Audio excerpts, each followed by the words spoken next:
দেখছি সিনেট ভবনে আমাদের সহকর্মী আল আমিন হক অহন অপেক্ষা করছেন।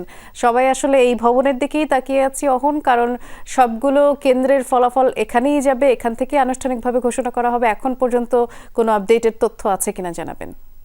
যে ভবনের দিকে সবাই তাকিয়ে আছে এখন পর্যন্ত সেই ভবনে আপডেট দেওয়ার মতো কিছু নেই। কিছুক্ষণ আগেও প্রধান রিটার্নিং কর্মকর্তা তিনি জানিয়েছেন তাদের কাছে এখন পর্যন্ত 8টি কেন্দ্র থেকে কোনো তথ্যই আসেনি দেয়ার মতো, এবং তিনি জানিয়েছেন যে এখন পর্যন্ত 78% বেশি ভোট পাওয়া গেছে, সেটি নিশ্চিত হওয়া গেছে, এবং ভোট কাস্টিং হয়েছে সেটি নিশ্চিত হওয়া গেছে, এবং সেই হিসাবে 31,000 ভোটার তাদের ভোটাধিকার প্রয়োগ করেছেন।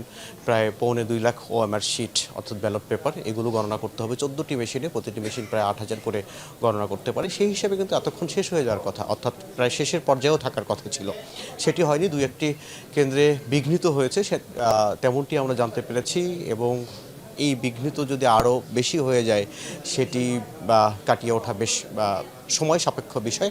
সেক্ষেত্রে 12টাও লেগে যেতে পারে, এবং এমনটি আভাস দেওয়া হয়েছে 12টার আগে সম্ভবত ডাকসু নির্বাচন ফলাফল কেন্দ্রীয়ভাবে ঘোষণা করার কোনো সুযোগ থাকছে না, তেমনটি আশঙ্কা করা হচ্ছে। তবে শিক্ষার্থীরা বাইরে অপেক্ষা করছেন কখন তারা এই যে 40,000 ভোটার, কখন তাদের সেই নির্বাচিত ভিপি, জিএস কিংবা এজিএস তাদেরকে পাবেন। একই সঙ্গে হল সংসদেও তো নির্বাচিত হলেন, 13 জন নির্বাচিত হবেন, প্রতিটি হলে 13 জন করে 18টি হলে, এবং তারা অপেক্ষায় আছেন। হল সংসদের সেই সব প্রার্থীরাও কিন্তু সকাল থেকে আমরা দেখছিলাম তারাও বেশ উত্তেজিতও ছিলেন দুই একটি জায়গায়, এবং স্বতন্ত্র প্রার্থীরাও কোনোভাবে পিছিয়ে নেই, হাড্ডাহাড্ডি লড়াই বলা চলে। তারপরেও ক্যাম্পাস উত্তপ্ত দেখেছি আমরা। সিনেট ভবনের আশেপাশে অসংখ্য পুলিশ, আইনশৃঙ্খলা বাহিনীর সদস্যরা অবস্থান নিয়েছেন, যে কোনো অপ্রীতিকর ঘটনা যেন এড়ানো যায়।